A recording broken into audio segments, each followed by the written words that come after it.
ఈ మధ్య సోషల్ మీడియాలో చూసాను నేను పాపం ఫుడ్ ఏదైతే కొన్ని కంపెనీలు ఉన్నాయి జొమాటో ఏదో వచ్చి వాళ్ళు ఇచ్చినట్టుగా డోర్ డెలివరీ దానికి సంబంధించి వీళ్ళు ఇంకొకటి కొత్త విషయం ఎడన పాపం బట్టల షాప్కి ఎడన పోతే బయట విదేశాలకు పోయేదానికి టూర్లు పెట్టేదానికి పాపం ఇది పెట్టేవాడు వీళ్ళు మా దగ్గర కొనమని ఒక్కొక్కడు లక్కీ డిప్ శ్రీలంక పోతారా బ్యాంకాక్ పోతారా లేదు మీరు మారిషస్ పోతారా ఎక్కడ పోతారా చెప్పండి దానికి సంబంధించినటువంటి లక్కీ డిప్ కూపన్ నైనా నువ్వు లెక్కర్ కొనుక్కో దాంట్లో కూపన్ వేసుకో నువ్వు వస్తే శ్రీలంక కూడా పోయి రావచ్చు అని చెప్పి అంటే ఏ విధంగా చంద్రబాబు నాయుడుకి సంబంధించినటువంటి ఈ బ్రాందీ షాపులకు సంబంధించి మద్యం షాపులు ఏ విధంగా ప్రమోట్ చేస్తున్నారో మద్యం మాఫియా ఏ విధంగా రాష్ట్రంలో రాజ్యం వెళ్తుందో ఏ విధంగా లక్కీ డిప్పులు పెట్టి ఇతర దేశాలకు పంపిస్తామని చెప్పి వాళ్ళని మభ్యపెట్టి పాపం ఈ విధంగా అన్ని రకాల ప్రలోభ పెడుతున్నారో ఇది ఒకటి ఇది దాదాపుగా దారుణం ఏంటంటే చంద్రబాబు నాయుడు గారు చెప్పాడు మొన్న లోకేష్ బాబు చెప్పాడు ఆయన ఏమని వాట్సాప్ గవర్నెన్స్ వాట్సాప్ గవర్నెన్స్ రాలేదు కానీ వాట్సాప్ డెలివరీలు వచ్చాయి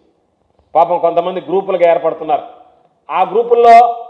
వినియోగదారులు సప్లయర్స్ ఇద్దరే ఉంటారు ఇంకెవరు రాని రోళ్ళు ఇతను మెసేజ్ పెడతాడు నాకు ఈ బ్రాండ్ ఇన్ని బాటిల్స్ కావాలని వెంటనే డోర్ డెలివరీ అయిపోతుంది కాబట్టి వాట్సాప్ గవర్నెన్స్ రాలేదు కానీ అది ఫెయిల్ అయింది కానీ వాట్సాప్ లిక్కర్ డిస్ట్రిబ్యూషన్ మాత్రం బ్రహ్మాండంగా సమర్థవంతంగా జరిగిపోతుంది ఏ గ్రూప్కి ఆ గ్రూప్కి ఎక్కడ ఇబ్బంది లేకుండా జరుగుతుంది కాబట్టి ఈరోజు ఇది ఒక్క మద్యానికే సంబంధించినటువంటిది కాదు గత ప్రభుత్వంలో మా నాయకుడు జగన్మోహన్ రెడ్డి గారి హయాంలో చూసాం ఈరోజు శాండ్కి సంబంధించి 750 కోట్ల రూపాయల ప్రభుత్వానికి వచ్చింది మద్యంలో ప్రతి రూపాయి ప్రభుత్వానికి వచ్చింది ఈరోజు రేట్లేమో కొన్ని దగ్గరలో డబల్ అయ్యాయి ఈ రాష్ట్రంలో కొన్ని దగ్గరలో అసలు దొరికేటువంటి పరిస్థితి లేకుండా పోయింది ఈ డబ్బు అంతా ఎక్కడికి పోతుందంటే డబ్బులు మాత్రం తెలుగుదేశం నాయకులు పచ్చతమ్ముళ్ళు పాపం జోబులు వేసుకునేటువంటి పరిస్థితి ఏర్పడింది అన్ని విధాల అన్నిటికీ గతంలో కాంట్రాక్టింగ్కి సంబంధించి ఒక వ్యవస్థ ఉండేది ఎవరైనా టెండర్లు వేస్తే దానికి సంబంధించినటువంటి జ్యుడిషియల్ ప్రివ్యూ ఉండేది రివర్స్ టెండరింగ్ ఉండేది ఇవన్నీ తీసేసి మరలా పాత రోజుల్లో చంద్రబాబు నాయుడు మార్క్ ఏదైతే ఉందో మొబిలైజేషన్ అడ్వాన్స్ సిస్టమ్ అంటే ముందుగా కాంట్రాక్ట్ ఖరారు కావాలి ఆ కాంట్రాక్ట్ ఖరారు కావడానికి నియమ నిబంధనలు ఏముండాలో ఆ నియమ నిబంధనలు నేను ఏకి కాంట్రాక్ట్ ఇవ్వాలంటే ఆ కాంట్రాక్టర్కు ఉన్నటువంటి క్వాలిఫికేషన్తోనే టెండర్ ఫ్లోట్ చేస్తాం అది రాగానే ముందు ఆయనకు సంబంధించినటువంటి 10% ఆయనకి ఇచ్చేయాలి ఎందుకు 10% ఇవ్వాలంటే ఆ కమిషన్ ఏదైతే చంద్రబాబు నాయుడుకి రావాల్సిన కమిషను మరలా మధ్యలో బిల్లులు చెల్లించేటప్పుడు వాళ్ళు ఇస్తారో ఇది ఎందుకు మనకు తలకాయ నొప్పిదంతా అని చెప్పి ముందు కాంట్రాక్ట్ ఖరారు అయిన వెంటనే 10% మొబిలైజేషన్ అడ్వాన్స్ ఇచ్చేస్తే 2% ఖర్చులు పెట్టుకో 8% నాకు కట్టేసి కప్పం కట్టేసి కాబట్టి క్లియర్గా అడ్మినిస్ట్రేషను ఈ పొలిటికల్ అడ్మినిస్ట్రేషన్ చెప్పాడు నా అడ్మినిస్ట్రేషన్ చాలా క్లియర్గా ఉంటుంది కరప్షన్ కూడా క్లియర్గా పెట్టుకున్నాడు మరలా రేపటితో లావాదేవీలు ఏం లేదు నీకు టెండర్ ఇచ్చేసా 10% మొబిలైజేషన్ మాత్రం ఎక్కడ తెచ్చి కూడా ఇవ్వలే డబ్బులు కూడా ఎక్కడ ఇబ్బంది పడబడలే పాపం ఎక్కడ అప్పు సొప్పు తెచ్చి కూడా ఇవ్వలే ప్రభుత్వం 10% మొబిలైజేషన్ అడ్వాన్స్ కింద నీకు ఇచ్చేస్తుంది ఇచ్చిన వెంటనే 2% నువ్వు ఖర్చులు పెట్టుకో 8% తీసుకొచ్చి వెనక్కి కట్టేస్తే తర్వాత నువ్వు వర్క్ చేసుకో అంతే తప్ప మధ్యలో ఆయనకి ఎంత బిల్లు ఇచ్చారో ఆ బిల్లుకి ఎంత పేమెంట్ ఎన్ని ఏమి లేకుండా ఒక స్ట్రీమ్ లైన్డ్ కరప్షన్ అడ్మినిస్ట్రేషన్ తీసుకొచ్చేసాడు ఆ కరప్షన్లో కూడా స్ట్రీమ్ లైన్డ్ తీసుకొచ్చేసాడు దానికని ఈరోజు ఎక్కడ పడితే అక్కడ నియోజకవర్గాల్లో సరే నగరాల్లో వాటిలో వదిలేస్తే చివరికి గ్రామాల్లో కూడా ఎక్కడ వెళ్ళినా ప్యాకాట క్లబ్లు అంటే ఈ జూదం సప్త వ్యసనాలు ఎక్కడన్నా వెళ్తే ప్యాకాట క్లబ్లు ఎక్కడికన్నా వెళితే అనాథరైజ్డ్ బార్లు ఈ నెల్లూరు జిల్లాకు సంబంధించి నేనే వీడియోలతో సహా ఇదిగో ఇక్కడ అనాథరైజ్డ్ లిక్కర్ బార్ పర్మిట్ రూములు పెట్టి నడుపుతున్నారని చెప్పి ఫోటోలు వాటిలతో పెడితే జిల్లా కలెక్టర్ గారికి పెట్టాం ఎక్సైజ్ డిపార్ట్మెంట్కి పెట్టాం జాయింట్ కలెక్టర్ గారికి పెట్టాం అన్నీ పెడితే లొకేషన్స్తో సహా పెడితే వీళ్ళు పట్టించుకోలే వీళ్ళు పట్టించుకోకపోవడంతో పాటు వాళ్ళు ఎవరైతే తీశారని ఈ మధ్య సీసీ కెమెరాలు పెట్టి ఎవరిక్కడ తిరుగుతున్నారని చెప్పి పాపం వాళ్ళని తీసుకొచ్చి వాళ్ళ మీద దాడులు జరిగి వాళ్ళని చంపబోయినా కూడా దిక్కు లేనటువంటి పరిస్థితి ఏర్పడింది అంటే మాఫియా ఏ స్థాయిలో ఉందనేటువంటి దానికి ఈరోజు ఒకటి ఏ పని జరగాలన్నా నువ్వు గతంలో లేదు నీకు పాస్బుక్ కావాలంటే ఎకరాకు 10,000 రూపాయలు లంచం ఇవ్వాలి లేకపోతే జరగదు ఎందుకు జరిగింది ఈ సిస్టము పైనుంచి కింద దాకా ఈ ప్రభుత్వంలో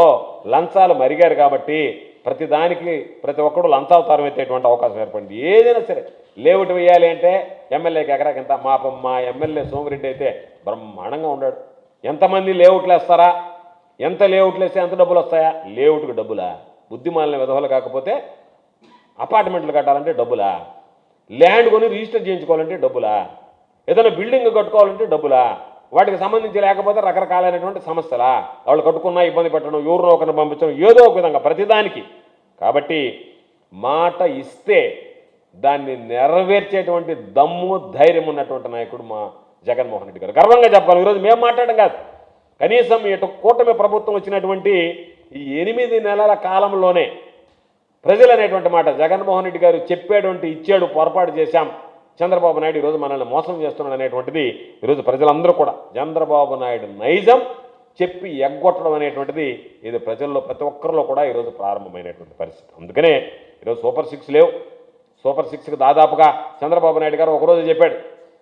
బటన్ నొక్కితే ఏమైనా ఓట్లు పడ్డాయని. మీ ఎన్నికలకు ముందేమో మీరు నీకు 15,000, నీకు 15,000, నీకు 15,000, నీకు 18,000, నీకు 18,000, నీకు 18,000 అని చెప్పి ఓదరగొట్టి ఈరోజు మీరు అధికారంలోకి వచ్చిన తర్వాత రకరకాలుగా నీకు ఆ మాత్రం ఎకనమిస్టు, నీకు ఆ మాత్రం అవగాహన లేదా? సూపర్ 6 ఎట్టా అమలు చేయాలనేటువంటి దాని మీద నువ్వే చెప్పావు కదా, 14 లక్షల కోట్లు ఉంది, అప్పు అయిపోయింది, అయినా నేను అమలు చేస్తాను ఒక ఆయన చెప్తాడు. అమలు చేయకపోతే నా కాలర్ పట్టుకోండి అని చెప్పి ఒక ఆయన చెప్తాడు. నేను మధ్యలో మధ్యవర్తిగా ఉండి ఇవన్నీ చేస్తానని చెప్పి పవన్ కళ్యాణ్ చెప్పాడు. ఇవన్నీ రికార్డ్స్. ఈరోజు ఎవ్వరు లేదు, అందరూ మోహన్ జప్పు చేశారు. చంద్రబాబు నాయుడు చెప్పినవి ఈకపోగా ఈయనటువంటి వాటిని విన్నంగా ఈరోజు వాటన్నిటికీ మీద కూడా రకరకాలైనటువంటి పనులు, రకరకాలైనటువంటి భారం, అదనపు భారం మోపి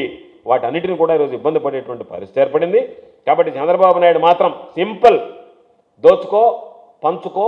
తినుకో అనేటువంటి విధంలో ఉన్నాడు తప్ప ప్రజలకు మనం ఇచ్చినటువంటి హామీలు నెరవేర్చాలనేటువంటిది లేదు. అందుకనే సంక్షేమ పథకాలు నిల్ బాబు పరిపాలనలో స్కాములు ఫుల్ అన్నట్టుగా తయారైపోయింది. ఏది చూసినా సరే స్కాములకు దారి తీయడం, ఏ విధంగా నాకు అదనంగా లాభం నాకు వ్యక్తిగతంగా వస్తుందనేటువంటి తప్ప రాష్ట్ర ప్రజల గురించి ఆలోచన చేసేటువంటి పరిస్థితులు లేడు. దానిలో భాగంగా ఈరోజు ఎక్కడ ఒక్క హామీ కూడా దోపిడీలో మాత్రం తగ్గడం లేదు, హామీలకు మాత్రం నోచుకునేటువంటి పరిస్థితి కనిపించడం లేదు. కాబట్టి ఈరోజు ప్రజల్లో ఉండేటువంటి తీవ్ర వ్యతిరేకత ఖచ్చితంగా వైఎస్ఆర్ కాంగ్రెస్ పార్టీ ప్రతి విషయంలో కూడా ప్రజలకు సంబంధించి చంద్రబాబు నాయుడు ఇచ్చి హామీలను ఎగ్గొట్టడంలో కానీ, అదనపు భారం మోపడంలో కానీ, ప్రజలను వంచడంలో కానీ, మోసగించి తను లాభపడడంలో కానీ అన్ని రకాలైనటువంటి వాళ్ళ మీద, ప్రజలకి ఈ సమాజానికి జరిగేటువంటి నష్టం మీద ఖచ్చితంగా వైఎస్ఆర్ కాంగ్రెస్ పార్టీ ఈ దోపిడీకి, బాబు పరిపాలనలో జరుగుతున్నటువంటి దోపిడీకి అడ్డుకట్ట వేయడానికి మేము అందరం కూడా ఖచ్చితంగా ప్రయత్నం చేస్తాం. ఎన్నికలకు ముందు చంద్రబాబు ఇచ్చినటువంటి హామీలు అన్నీ కూడా నెరవేర్చేంత వరకు కూడా వైఎస్ఆర్ కాంగ్రెస్ పార్టీ ఊరుకునేటువంటి ప్రసక్తి ఉండదు. ప్రజాక్షేత్రంలో నిలదీస్తాం. మీ అందరి ముందు కూడా మిమ్మల్ని నిలదీసి చంద్రబాబుని నువ్వు ఏ విధంగానైనా సరే ప్రజలకు ఇచ్చినటువంటి సూపర్ 6తో పాటు అనేక రకాలైనటువంటి 50 సంవత్సరాల తర్వాత నువ్వు బీసీలకు ఇస్తానన్నటువంటి పెన్షన్ల దగ్గర నుంచి పాపం అనుకుంటున్నాడు నేనేదో చెప్పాను నాకు మతిమరుపు కాబట్టి ప్రజలకు కూడా నాలాగే మతిమరుపు ఉంటుంది, మర్చిపోతారు అనుకుంటున్నావేమో. మేమందరం ఉన్నాం. మేము చంద్రబాబుకి, కూటమి పెద్దలకు అందరికీ గుర్తు చేస్తూనే ఉంటాం. చంద్రబాబు ఇచ్చినటువంటి అన్ని హామీలు, ఆ హామీలన్నీ అమలయ్యేటువంటి విధంగా ఖచ్చితంగా చర్యలు తీసుకుంటాం తప్ప ఎక్కడా కూడా చంద్రబాబుని విడిచిపెట్టేది ఉండదు. కాబట్టి ఈరోజు మరొక స్కామ్కి, లిక్కర్ స్కామ్కి చంద్రబాబు నాయుడు తెరదీశాడు. దానిలో భాగంగా ఈరోజు రేట్లు ఇబ్బడిముబ్బడిగా పెంచడం, ఆ పెంచినటువంటి దాంట్లో తాను దోచుకోవడం, తనకు సంబంధించినటువంటి వ్యక్తులకు దోచిపెట్టడం. పాపం ఎవరైతే అమాయకులు నమ్మి చంద్రబాబుకు ఓట్లు వేశారో పాపం మందు బాబుల్ని పదే పదే ప్రతి సమావేశంలో వాళ్ళని ప్రలోభపెట్టి ఓట్లు వేయించుకుని ఈరోజు వాళ్ళని మోసం చేయడం మాత్రం ఈ గోస్తా, ఇది చంద్రబాబు నాయుడికి ఈ పాపం వాళ్ళ దగ్గర మభ్యపెట్టి ఓట్లు వేయించుకుని ఈరోజు వాళ్ళని మోసగించి వాళ్ళ మీద అదనపు మారం ఆ కుటుంబాలు చితికిపోయేటువంటి విధంగా చంద్రబాబు నాయుడు ప్రవర్తించడం చంద్రబాబు నాయుడికి తగదు అని చెప్పి ఈ సందర్భంగా స్పష్టం చేస్తుంది.